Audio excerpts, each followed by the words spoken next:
ములుగు జిల్లాలో స్వాతంత్ర దినోత్సవ వేడుకలను ఘనంగా నిర్వహించారు. జాతీయ పతాకాన్ని ఆవిష్కరించారు మంత్రి సీతక్క. ప్రజలందరికీ స్వాతంత్ర దినోత్సవ శుభాకాంక్షలు తెలిపారు. తెలంగాణ ఆడబిడ్డలను మహాలక్ష్ములను చేయడమే ప్రభుత్వ ప్రధాన లక్ష్యమన్నారు సీతక్క.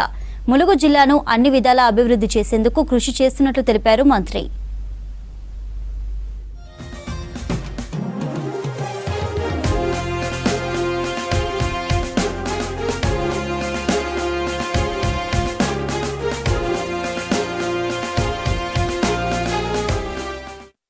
పంచాయతీ శాఖ జిల్లాలోని 174 గ్రామ పంచాయతీలలో ట్రాక్టర్ల ద్వారా ప్రతి ఇంటి నుండి చెత్త సేకరించి డంపింగ్ యార్డులకు తరలించి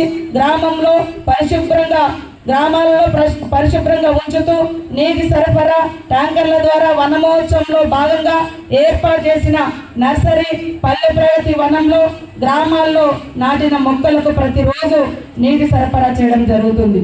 గత నెలలో కురిసినటువంటి భారీ వర్షాలతో పలు గ్రామ పంచాయతీలలో వరద నీరు చేరడం వల్ల ముందస్తుగా వారిని పునరావాస కేంద్రాలకు తరలించి తాగునీరు అందించాము. యుద్ధ ప్రాతిపదికన పారిశుద్ధ్య పనులు చేపట్టి ప్రజలు అంటువ్యాధుల బారిన పడకుండా చర్యలు తీసుకోవడం జరిగింది. పారిశుద్ధ్య కార్మికులకు మునుపు ఎన్నడూ లేని విధంగా రాష్ట్ర ప్రభుత్వం వేతనాలను చెల్లిస్తుంది.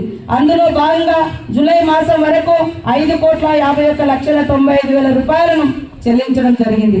జిల్లాలోని గొత్తికోయ నివాసాలకు కొత్త బోర్లను, హ్యాండ్ పంపులను సమకూర్చి తాగునీటి సరఫరా చేసి వారి యొక్క చిరకాల సమస్యను పరిష్కరించడం జరిగింది.